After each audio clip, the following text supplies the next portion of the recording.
guys, I'm Sarah. Welcome back to my channel. Today I'm going to be doing my October reading wrap up, and so far, at least with this first clip, reading has been going really well. I kind of had a dud month in September, which I think for some bizarre reason was going around because I had several friends say they had kind of like a dud reading month too. So I don't know what happened in September, but in October I'm reading quite a few books actually that I've either really enjoyed or I'm just reading more, which is a really good thing, because September was really weird. I don't know what was going on there. So yeah, I have quite a few books to talk about already, and as always, if you want more thoughts, content, reviews, opinions on these books that I may forget to talk about here, or can't really talk in detail because they're sequels, in series and stuff like that, and I don't want to give too many details on here, but I may more in the reviews, which I'm more assuming that people are reading because they're continuing on with the series.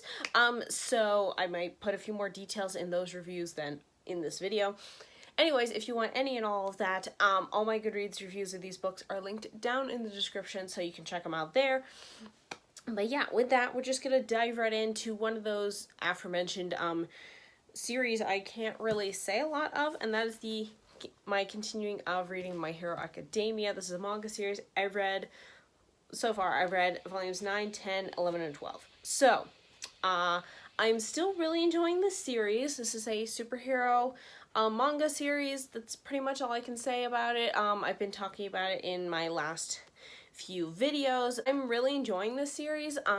Surprisingly, well, not really surprisingly, I do like superhero stuff, but surprisingly in the fact that manga's not been working out for me mostly. This seems to be the thing with me and manga where like I either get series I really like or I just read duds. I don't know what it is. I have this weird relationship with manga, but yeah, I'm super enjoying this series. I really am liking the characters a lot, even characters I didn't like at the beginning of the series. I'm actually growing fond of now. I mean, obviously I don't like the villains, but I mean, they're compelling bad guys, I guess. You can give them that much.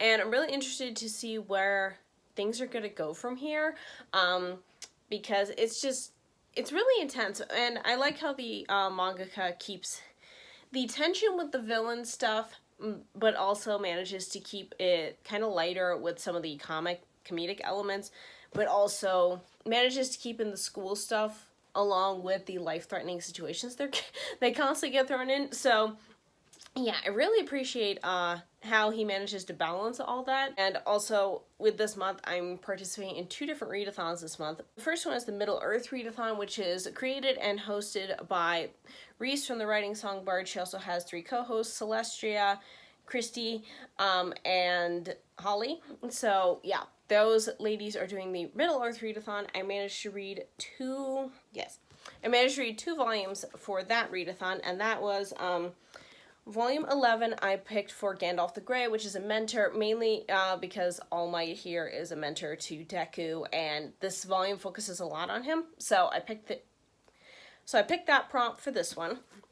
And then Volume 12 of My Hero Academia I picked for Second Breakfast, which is a sequel, because it's the 12th volume in a series, so I picked it for that one. And the other readathon I'm participating in is Chantel's Cozy Cottage readathon. And one of those prompts for her readathon is Fireplace, so I picked Volume 9 for that because in this situation that they're in, one of the villains does set fire to the forest that they're in, and several of the characters do have fire-like powers that they then end up using to fight the villains, so I thought it fit for Fireplace because it has fire in it. I mean, that might be stretching it, but you know, she said to get creative with those, so I took her at her word. And the next 2 I'm going to talk about are also continuations of a series, so I can't say too much about this, but I was raving about this series in my September reading wrap-up, and the ending did not disappoint. That is the last 2 books in the White Road Chronicles by J.R. Cassell. And those are Book 5, Ignited, and Book 6, Ablaze, and I love this series. Is it perfect? No. Some of the stuff, especially at the end of Book 6, like the final confrontation between the characters and Darnell, some of the elements could have been like expanded upon or clarified more. Do I wish some of those things happened? Yes. Did I still give both of these books 5 stars? Yes. Do I still consider this the my second favorite Christian fantasy series ever after the Ilyon Chronicles? Yes, I do. This series is a hidden gem. I adore it. It's really good. It has really great characters. They just continue to grow and change. Ignited, the 5th book, it does kind of feel like a bridge book between Radiance and Ablaze. Things happen, and they're important things that happen, so it's not like it's a middle book syndrome or like an unnecessary book. I still really enjoyed it, and I still think it's a worthy book in the series. I think also I felt that way because it took me nearly over a week to read this book.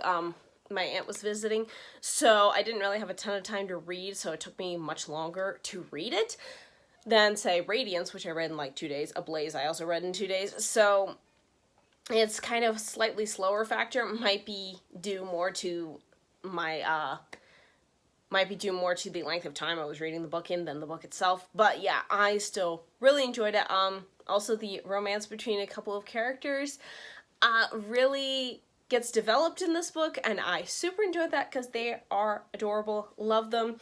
I used Ignited for the Middle-earth readathon as well for Aragorn and Arwen, which is an epic love story, because for Alira and Tarek, they are amazing. And it's not just physical attraction they have. They go through a lot for each other, especially poor Tarek. I mean, that guy goes through immense things for his girl, and it's amazing. It's wonderful. She does plenty for him too, so it's not just one-sided. But they're an amazing couple, and I think they fully deserve to have this prompt.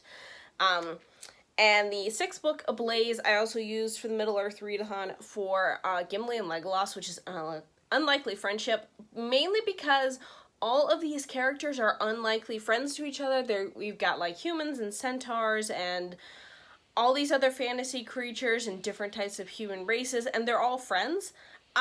Especially by the end, you can definitely tell how tight their bonds have grown throughout this whole series.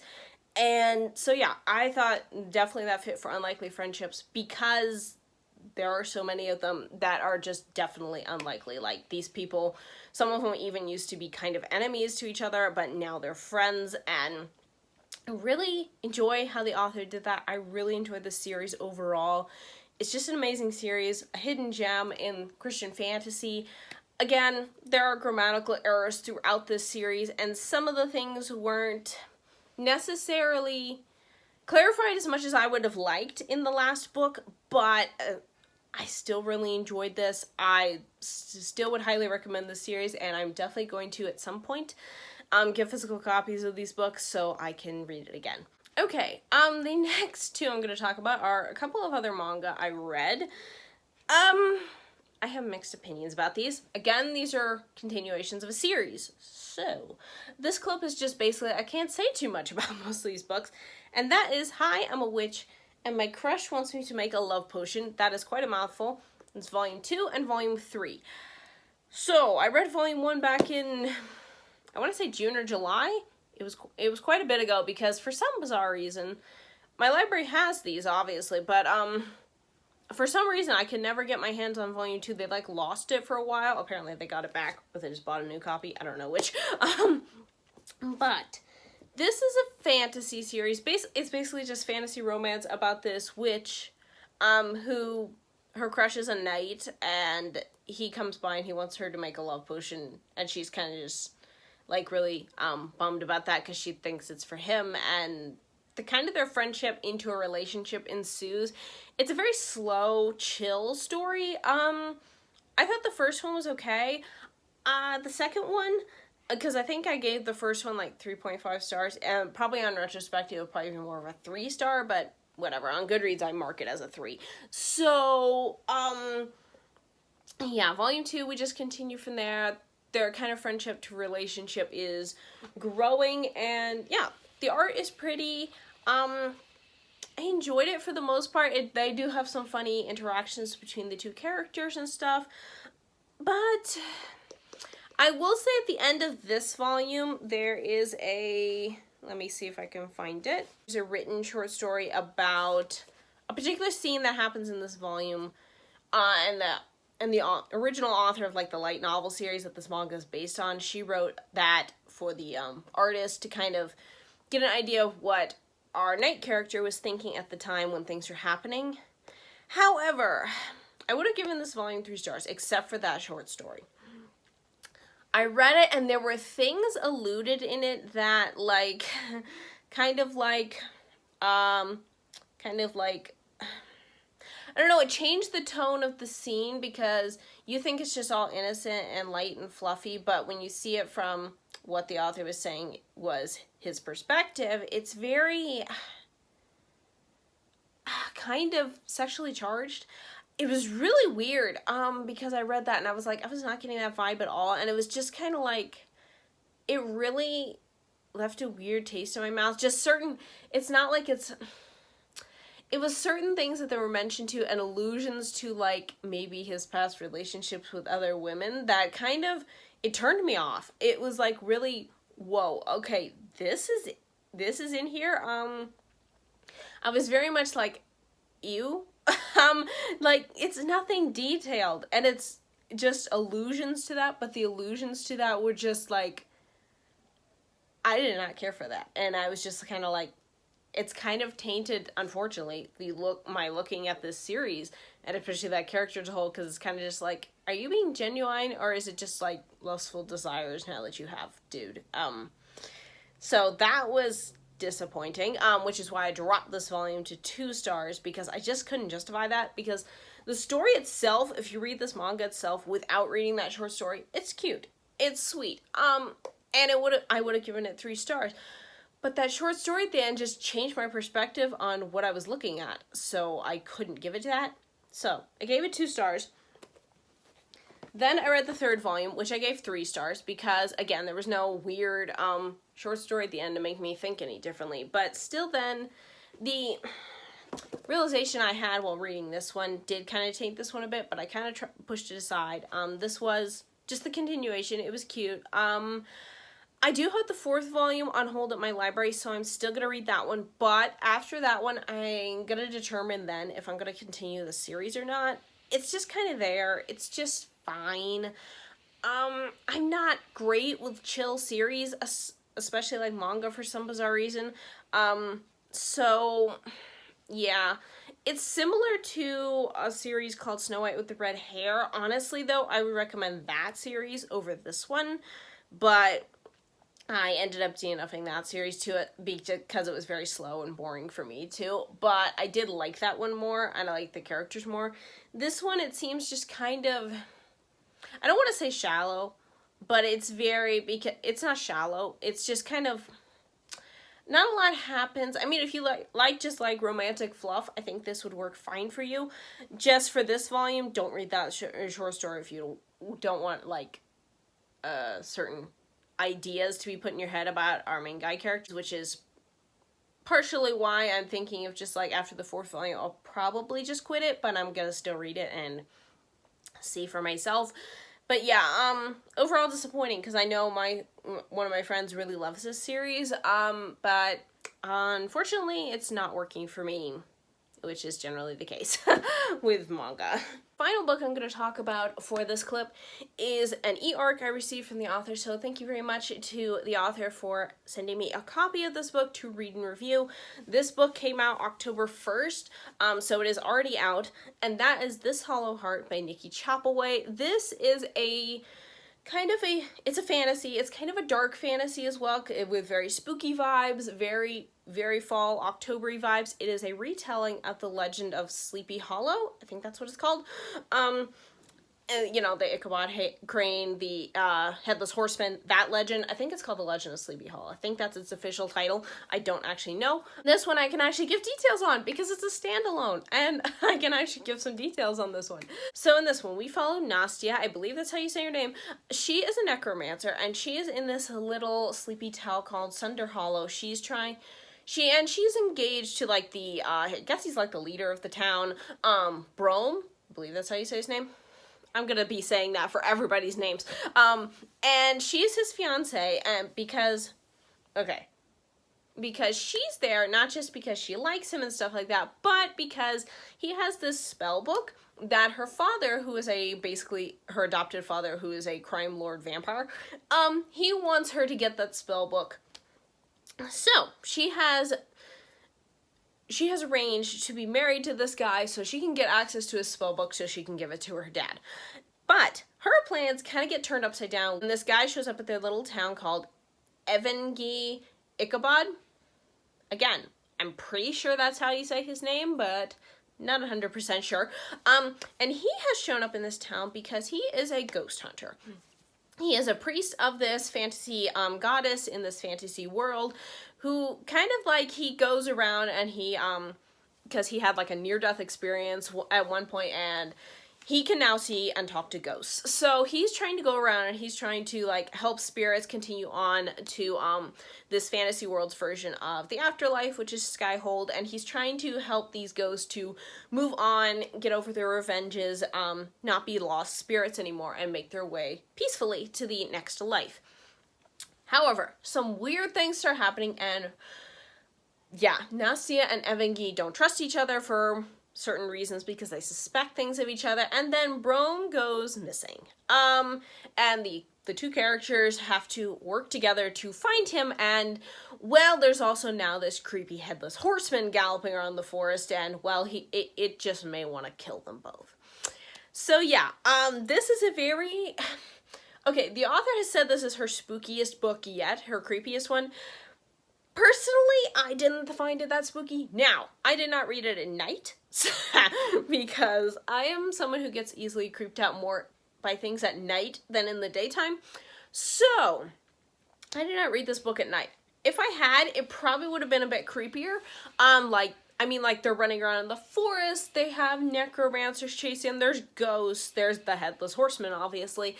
And yeah, there's a lot of creepy things going on. Like I said before, Nastia is a necromancer, but in this world, there's no occult practices because the author has created a fantasy world with fantasy gods and goddesses and rules with like magic and stuff like that. So, with the necromancy and stuff, there is no occult practices, nothing like that. It is just basically, Nastia can resurrect, like, bones of, like, skeletons and, like, dead cadavers, basically, but there's no soul in them. Basically, they're just being used as puppets. She can use magic to control them like a puppet.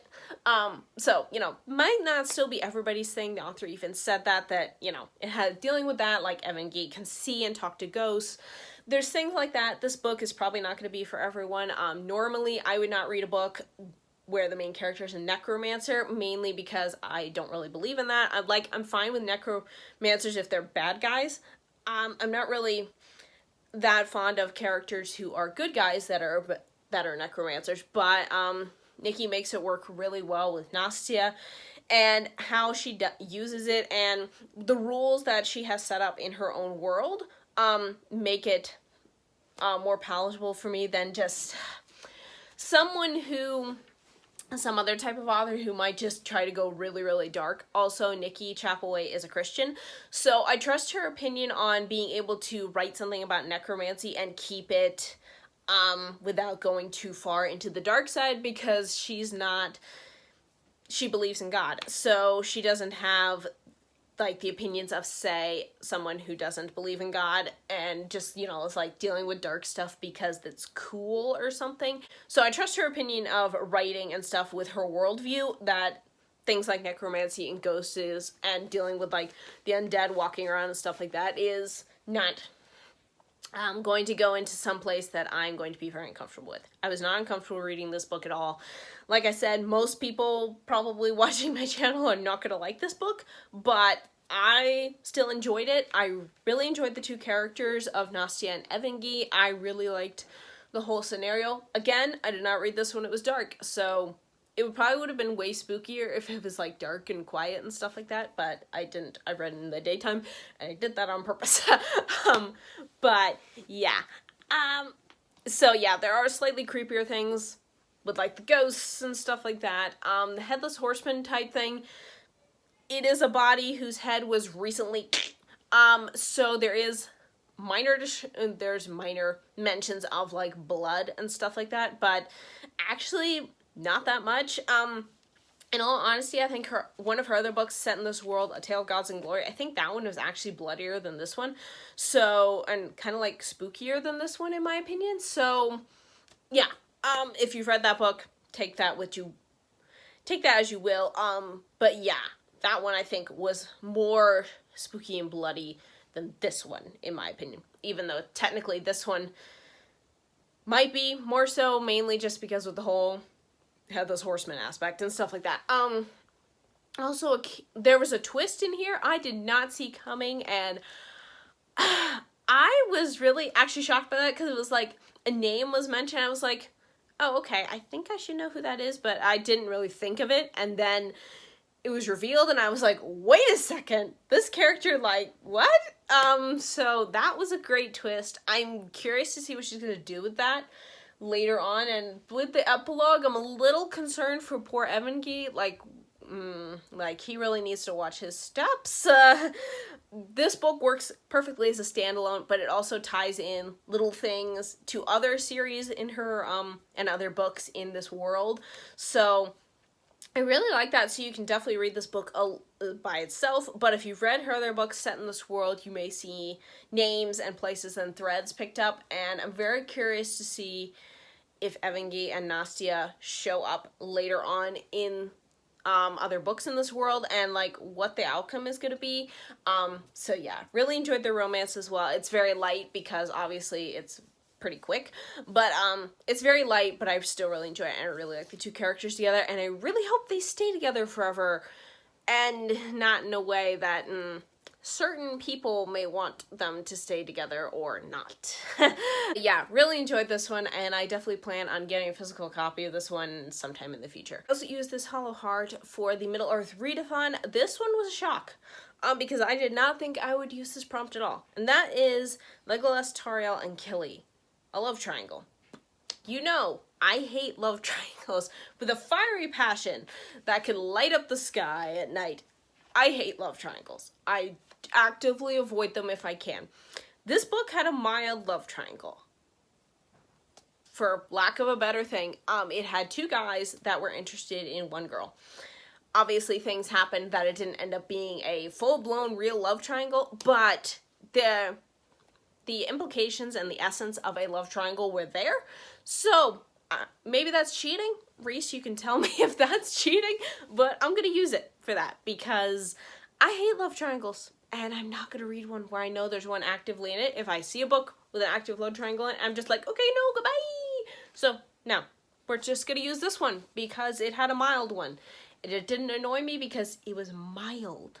Also, you know, things happened with the characters, and I'm just like, well, that's not gonna work anymore. So there is that. Okay, so read some more books. First we're gonna talk about the DNF, because this did not work out well. So that is Run from the Dead. This is a zombie apocalypse anthology, short story anthology. I purely read this mainly because my friend Angela R. Watts has a story in this. It's actually the very first story in the book, which is good because I did not continue after that one. And I really liked her story. It's called Project Siege. Really liked her story. Would have given it 4 stars if it was by itself. However, then I got to the second story, which is Undying Love by Ben Black. And first, few sentences were overly describing zombie body horror is what I'm calling it. I don't think that's a term, but I'm calling it that. And I was just like, this is a little much. So I started skimming because just kind of, I was seeing if it would get a little detailed. Yeah, so anyways, I just started skimming the story, and the details did not go away. In fact, they kind of went in more. Then we have this scenario where the main character, who's this woman, she gets rescued from this horde of zombies by this guy. And yeah, this is where I was like, I am so done with this.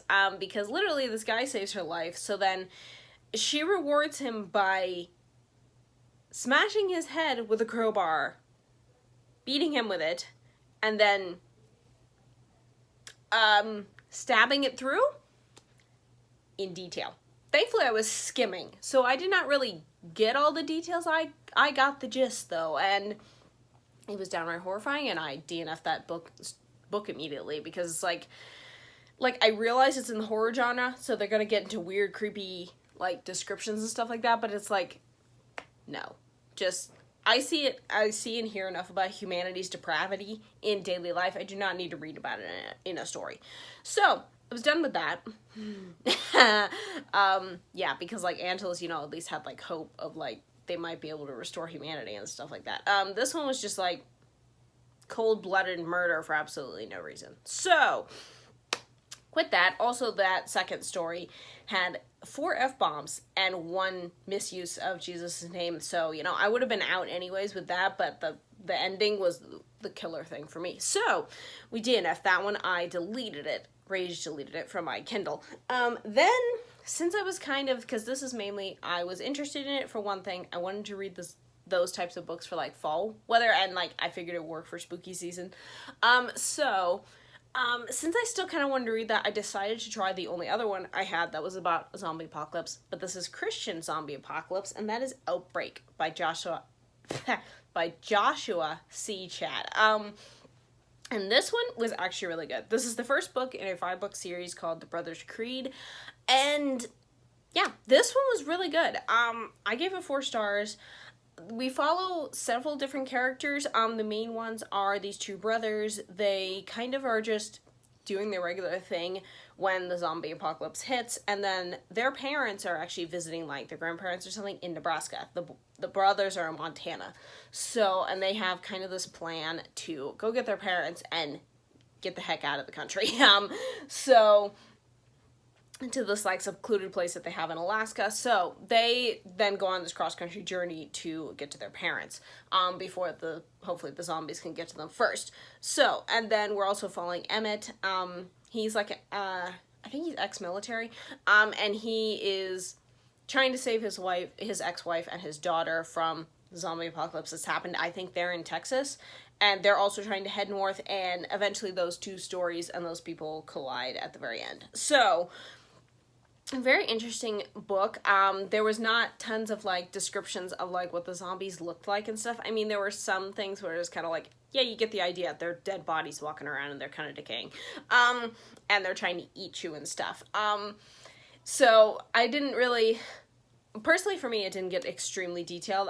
The only thing on my content list, I got to semi-detailed. There were really no graphic descriptions, so it was perfectly fine for me. Like, you know, obviously, for some people, the subject matter wouldn't work anyways, but I do really think the worldview of the author really helps because of the 3 stories I've read that are zombie apocalypse, which are by Angela, Michelle Israel Harper, which was Zombie Takeover, and then this one.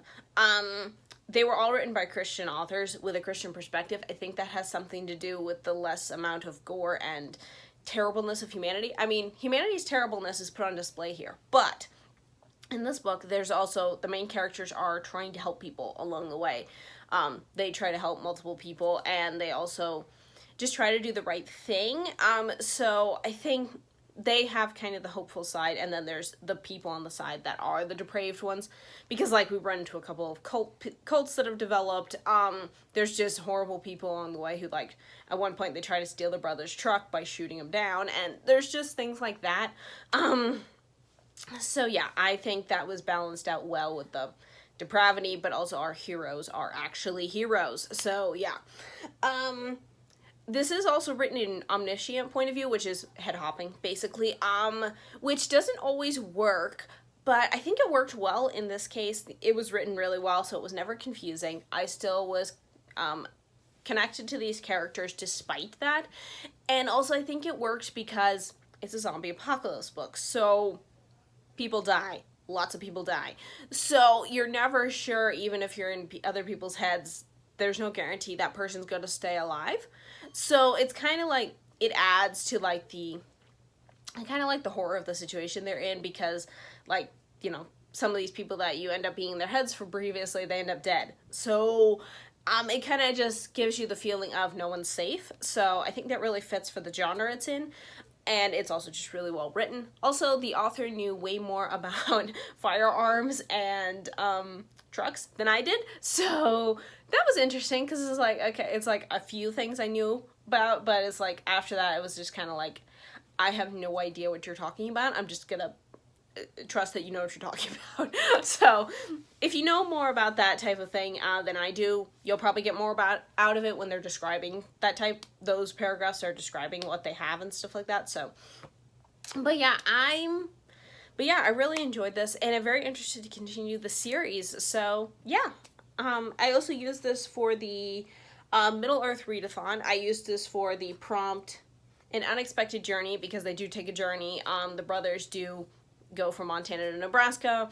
Emmett and his family are going from Texas up north, so they're kind of doing a cross-country journey across America. Really enjoyed that one. Definitely looking forward to continuing the series at some point. Was I trying to start another series? No. Did it happen anyways? Of course it did, because this is me, and I start about 1 million series and haven't finished any of them, which is why I have a giant list of all the ones I haven't finished yet. We have this one. This one's going to be pretty quick to go through. I read volume 4 of Hi, I'm a Witch, and my crush wants me to make a love potion. I really have nothing much to say about it. I'm not going to be continuing this series. Where it ended has left me feeling fine about it. I gave it 3 stars. So yeah, I enjoyed where this left off, and I'm just going to leave it at that. I read one of these Autumn Fairy Tales books. These are like kind of cozy fantasy fairy tale retellings of different fairy tales, and I read this one in the series. I don't know what number it is. None of them really go together. They're all written by different authors. They're just all set in fall time, and they're all retellings. So this one is Callie and the Pumpkin Seed by Sarah Barron, possibly. This is a Cinderella retelling with kind of a mix of The Princess and the Pea, and I really enjoyed this, which was shocking because it's a more cozy type fantasy, and I don't normally jive with those, but I really enjoyed this one. This was just super cute. This is about Callie. She runs a bakery in this little town in this kingdom, and it's struggling. Her father died, and he had some debts to pay off, so she's been trying to keep the house where her stepmother and her stepsisters lounge about all day because they refuse to work. So she's just trying to keep her bakery afloat. She's trying to keep her whole life afloat and just keep everything running by herself. And yeah, she then meets this guy Ever, who keeps coming around to her bakery. They strike up a friendship, and then the prince of their kingdom, his choosing ball for a bride, comes around, and she gets the offer to cater the desserts at this ball, which will help her financial situation. But yeah, and things just go from there. It's kind of just that storyline, follows the Cinderella storyline. I'm not going to mention where the Princess and the Pea element is, because that was a really fun addition. I really enjoyed where that went. And I just love this. It had the fall vibes to it, which normally doesn't really matter to me, but this one just definitely felt like fall. Yeah, just loved the whole thing. Callie and Ever and Callie's friend Faye, they were all amazing characters. I really liked just the whole cast, the whole vibe of it, the Cinderella element to it, and then later on the Princess and the Pea element that was added. I just love the mix of it. There are a couple mentions of God in here, so it is technically Christian fantasy, even though faith isn't a huge thing. This is also non-magical fantasy, so there's no magical elements. So if you like your fantasy without magic, this would be a good one to check out. And it's just fun and cozy vibes. It had enough tension of kind of some threats of what would happen to Callie if she didn't pay her debts. So there was enough of a danger threat that I definitely wanted to make sure that she was going to be fine and nothing was going to happen to her. And then there was like the romance, and I just really loved this book. It was just super sweet. I really enjoyed this. I gave it 4.5 stars. Yeah, this one's just really good. I also used this for Chantel's Cozy Cottage Readathon for fresh baking, because Callie is a baker, so she made a lot of bakery stuff, and yeah, so I used it for that prompt. So definitely this book made me want to read more by this author, which I did, because then I jumped to the next book I read by her, which was To Crack a Soldier. This is a Nutcracker retelling. It is part of the Shattered Tales series, which is another multi-author series that I think they're kind of like slightly darker turns on their fairy tales. And of course, this is the Nutcracker. And in this one, we follow Alex. He has just been, he got injured during this war between these two countries. And yeah, he's basically been discommissioned. He's not going back on the battlefield. He's just kind of down in the dumps about everything because the war took so much from him and he's seen so much of it. Also, his entire family was killed during the war, so he just really feels like he has nothing really left to live for.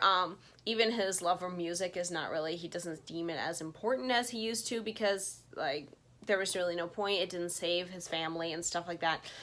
And then he meets this mysterious man named Drosselmeyer at the hospital, and Drosselmeyer gives him this wooden ballerina.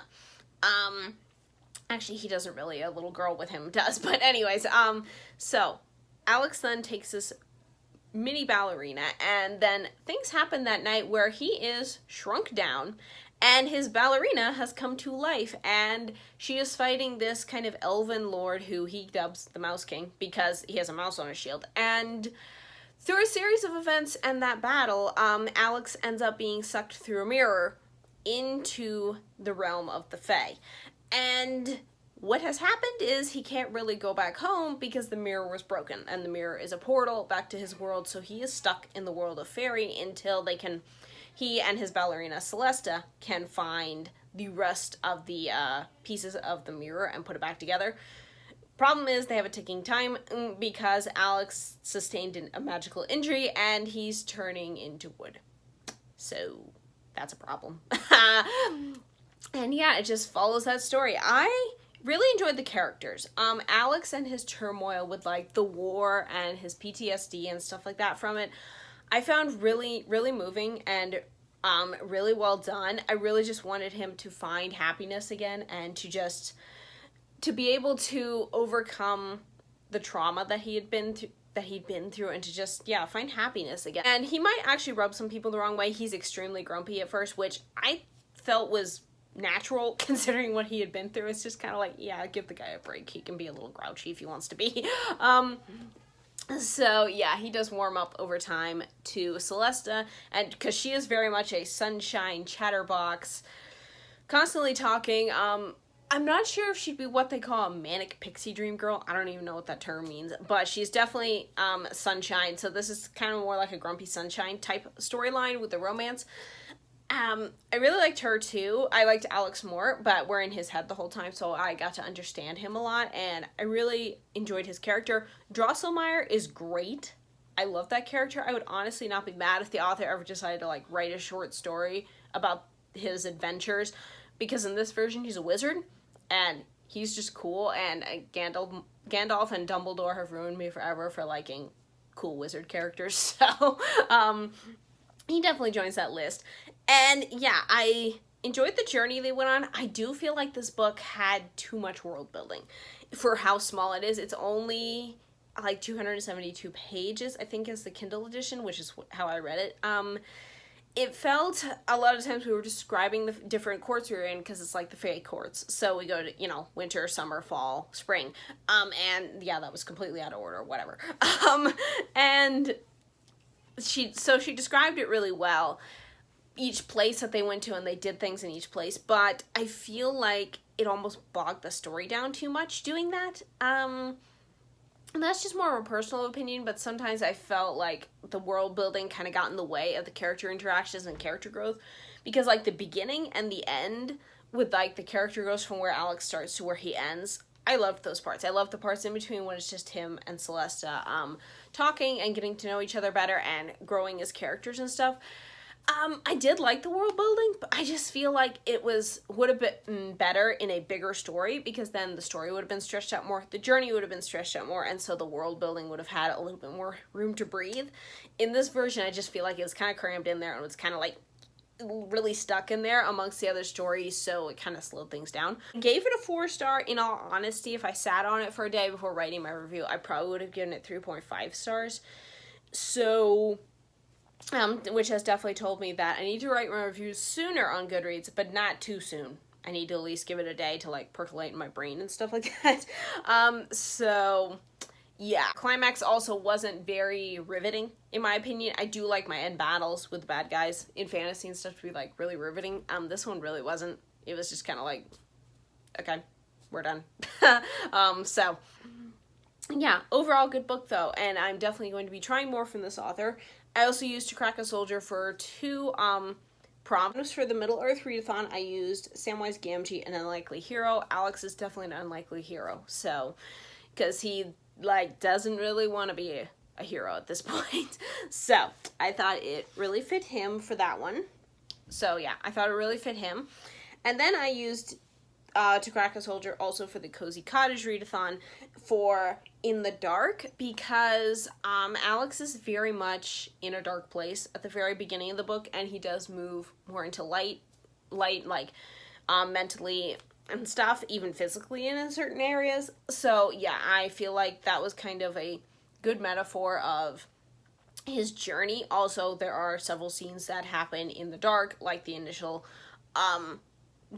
fight scene at the very beginning and other areas in the book. So yeah. And the last book I have to talk about in this clip is I reread Walking on Water by Madeline L'Engle. I believe that's how you say the author's name. This is its tagline is Reflections on Faith and Art. This is just a encouragement book about being a Christian artist and what that means and stuff. I underlined the heck out of this book because the first time I read it as a library book, so I bought my own copy, and yeah, I really enjoyed reading this one again. It definitely really helped me with my own writing journey at this point in time. It's just a really encouraging book as well, and yeah, I really enjoyed it this time around. Again, actually, I just really enjoyed it again. Let's just put it that way. Yeah, I re-gave this one 5 stars. I also used this for the Cozy Cottage readathon with, for the prompt with a blanket, because it's very comforting. So yeah, it's challenging in your faith and also in your art, but also it's a very comforting book as well as I also read it while I had a blanket on, so. So, this is my last clip to wrap up October. Thankfully I didn't read too many books, so I don't have to remember too many details. I'm filming this, like, in the middle of November because I am late. But anyways, let's just get on to the last few books I read in October. The first one was Paper Crowns by Miriam Neal. So our main character is Ginger, and she lives with her aunt and her blue telepathically talking cat Hal in the woods. They just kind of live a nice normal life until, yeah, one day these magical creatures show up. They start like attacking them. Ginger and Hal have to flee, and then it's revealed that technically, well, they're not from the human realm, they're from the Fae realm, and they need to go back because this Ice Queen has taken over and they need to defeat her. And they kind of gather a bunch of quirky characters along the way to defeat the Ice Queen and dethrone her from the Summer Court's throne. And that's basically the story. It's a very short little book. I think it's kind of like a novella size. It's very short, very whimsical. I gave it 3 stars. I enjoyed the adventure. I enjoyed some of the characters, like one of the characters they're not called wizards in this world, but he's kind of a wizard. I really ended up liking him, even though he's like really irritating and really unhelpful at first. I don't know why. I also really liked a fire elemental that was introduced. He was just hilarious. The plotline of this is pretty standard for fantasy adventure stories, but I still enjoyed it. It's very whimsical, and our main character Ginger kind of has powers that go into when she makes origami. They come to life, so I thought that was interesting. It was a very unique power set, and yeah, it was just a fun little read. If you like more whimsical type stories, I think this would be kind of on par with if you like the anime movie or the book Howl's Moving Castle. I think you'd like this one. It has that same vibe of being very whimsical. So if you like either of those, the book or the movie of that one, I think you might like this book. It is only available as an ebook. This is by the same author who wrote Dark is the Night, which is a Christian like paranormal story that I really enjoy. I didn't like this one as much, but I still enjoyed it, and I really like seeing authors do different types of genres and stuff. It's very interesting to see how their style varies from book to book. So yeah, I really enjoyed this one, really enjoyed seeing her writing style work with this type of story as well as it did for Dark is the Night. So yeah, I'm definitely going to be reading more of her books. I think there's like a couple more of her books I haven't read yet. But yeah, definitely looking forward to reading more of those. And I would recommend this one. If you like light, whimsical stories, this would definitely fit that vibe. I also use Paper Crowns for the Cozy Cottage readathon.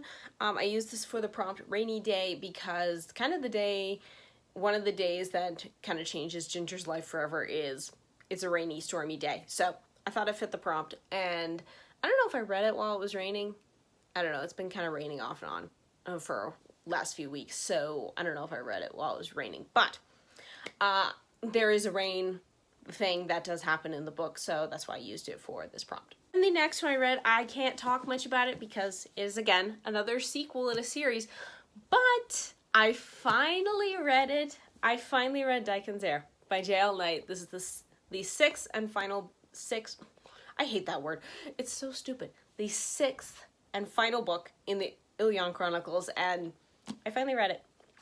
I gave it 5 stars. I obviously can't say like anything about it, but yeah, I super enjoyed this book. I mean, it took me a while to get to it, admittedly, because I did want to try to reread the entire series. However, the only other books I got to reread this year were Half-Blood and Tyra.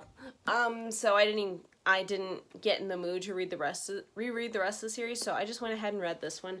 I was afraid I would forget stuff, but I didn't really forget anything. There were a couple characters I had to check the character guide in the back, and I had to be like, okay, who is that guy? Their name sounds familiar, but once the character like guide was like, this is this person, I was like, oh yeah, I remember them. So yeah, I didn't forget anything. Just a couple more minor character names where I was just kind of like, who are they again? But yeah, I super enjoyed this book. Fitting, deserving ending. I just loved it. Yeah, and I also used this book for several of the prompts in a couple of the prompts in the Middle Earth Readathon. I did it for my Precious because Ilyon Chronicles is one of my most prized series. So yes, this one fits in that category very well. Wow, I am stammering all over myself. It has been a hot minute since I filmed something, so if I sound really stammery, that's why. Apologize for that. I also used it for Shield Maiden, which was a strong female character. I used it for Chiron because, boy, does she go through a lot in here. She and Jace both. Everybody goes through a lot, but she and Jace always go through a ton. So, yeah, and I thought she fully deserved that. So, and then I also used this book for the Cozy Cottage Readathon for Under the Trees.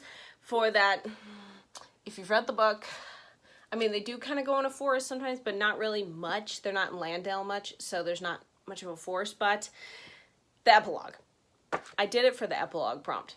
If you've read this book, you know what I'm talking about, but there are trees involved, and they're in a forest. So I thought it fit, and I thought it was deserving of this book because, yeah, because I loved it. I love this ending. I'm very deeply satisfied by this ending. I'm very sad it's also done, but also at the same time, it was a fitting ending, and I really enjoyed it, which endings can either hit or miss for me. I really like it if an end of a series lives up to the rest of the series and doesn't just go tank, which a lot of them do, unfortunately.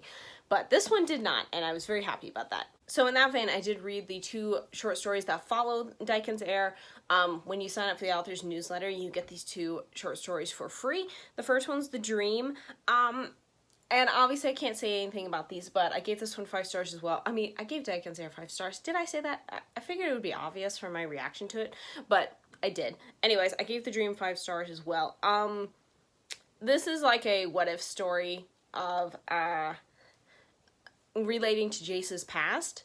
I'll just leave it at that because it's very short. I can't say much more about it, but I loved it. I also used this one for the Cozy Cottage Readathon for On a Hike, because since we're kind of going back in time a bit, it definitely shows where Jace was, like, at the beginning of the series, even before the series started, and where he is now at the end of Daikon's Heir, and it's, like, on a hike, so it's kind of like a journey, so it's on a hike because you can kind of see his trajectory, so I thought it fit for that, and yeah, I just thought it was very fitting for this prompt and his story overall. And then the second one is Twins. This one you should read after The Dream. Definitely, if you read these, read Daikon's Heir, The Dream, and then Twins, because they kind of go in order like that. This one's not on Goodreads, so there's going to be no Goodreads review for this one. I gave it 5 stars as well, just for my own personal rating. And this is just a short story about Jason, Chiron, and their family, and it's precious, and I love it. And I love these characters, so... Yeah, so if you think Daikin's Heir has the best ending, these short stories just add to it to be a best ending. So yeah, I've thoroughly enjoyed it. I love this series. Still love the series. I was a little afraid. I think it took me so long to read this book because this book came out last year. Daikin's Heir did. I think it took me so long to read it because I was afraid I wouldn't like it. For some reason, like, I'd been so far away from this series for a bit because I hadn't reread it in a long time. I guess some part of me was afraid I wouldn't like it anymore, but I mean, that those fears were unfounded, obviously, but I think that was partially why I waited so long, along with the fact that, yes, I did want to reread the rest of the series, but then I was like, my mood never switched to going that far, so, and I can't really read books outside of my mood because I'm a mood reader, so, yeah, anyways, that long-winded explanation. I finished the series, I loved it, I cannot wait to reread all of it in its entirety again and reread this one again. Someday. Not now, but someday. Last book I read on October, and literally I finished Paper Crowns, Daikin's Heir, The Dream Twins, and this book all on October 31st. It's like, it seems a little extreme to finish them all in one day, but that's what I did. And that is Sustain, a 30-day devotional and study guide dedicated to remembering God's sovereignty and hardship. This is by Michaela Bush. This is a devotional, and I really enjoyed this. I read this for the whole month of October. I was kind of afraid I wouldn't finish it at the end of October because I was going to use this, and did use it, for Chantel's Read Your Bookshelf Challenge because the prompt for October was a nonfiction. If I hadn't used this one, I was going to use Walking on Water, but I ended up finishing both of them in October, so I ended up using both of them for the prompt, but this was the one I was mainly going for, and I really enjoyed this. This was so fitting at this time in my life to remember God's sovereignty, and just, it talks about, like, how God helps us through trials, he sustains us through us all, and just, it's a really powerful devotional, and it just goes through how he really does take care of us and sustain us, and different ways of looking at that, and just, yeah, I really needed this at this time. You probably can't tell because I used pencil, but I, like, underlined, I'm pretty sure, like, half of this book. I didn't use the study guide portion, but there is a study guide at the back that goes through the previous chapters, and it looks pretty comprehensive. I didn't go through that. I just did the typical days, which there's a daily thing that you read, and then at the end there was, like, additional reading to go in your Bible, and then, like, an action step, things to think about or consider more, and then there's a prayer. So it's very comprehensive. I really like Michaela's writing style anyways, with her novels, but her nonfiction is equally as good. She's written another devotional, which I think I've talked about on this channel, which is called Back to Him. Yeah, really, really enjoyed this devotional. I highly recommend checking out any and all of Michaela's books. She's just a phenomenal writer, both fiction and nonfiction. And I really enjoyed this. It really helped me, and I definitely will be going back and studying this again. And that is it. Those are all the books I read in October. Like I said, it took me forever to do this last clip. I appreciate you guys being so patient and waiting for me to get this video out. So the whole reason behind it is my anxiety hit the roof. I was going through a situation, I was rehoming my horse, and my anxiety was hitting the roof with that whole scenario, and it was just a mess. I couldn't even concentrate for, like, days at a time. Like, I couldn't do anything, except distract myself from getting over anxious, and that was the whole reasoning behind it.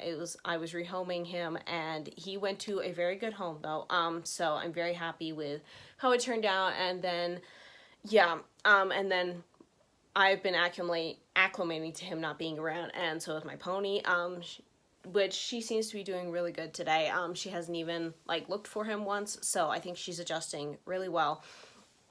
And for anybody who might be considered no horses, she's not alone. We have a whole bunch of goats. So she has other animals around to keep her company. So yeah, but it was mostly on my end. I think she had less problems than I did. But yeah, I just had anxiety about the whole situation, but it worked out great. So that is why I didn't post anything last week, or actually I don't know when this is going out either. I'm gonna try to get it out the week of the 10th, but I don't know if that'll be possible. If not, you guys will be seeing this next week. But that is the whole reasoning behind it, and I really appreciate the kind of comments I got on my community post for just taking my time and doing things. And yeah, I really appreciate you guys still being here and just waiting for me to come back. Yeah, I will be definitely trying to get more videos out. It may take me a bit to try to figure out my video schedule, and because I don't have a schedule, and I'm also there's a bunch of other things in life. But yeah, I really appreciate you guys waiting for this video, and I hope you enjoyed it. Thank you guys so much for watching. I will be getting up more of a video schedule hopefully soon. So yeah, thank you guys so much for watching. I hope you have a great rest of your day, and I will see you next time. Bye!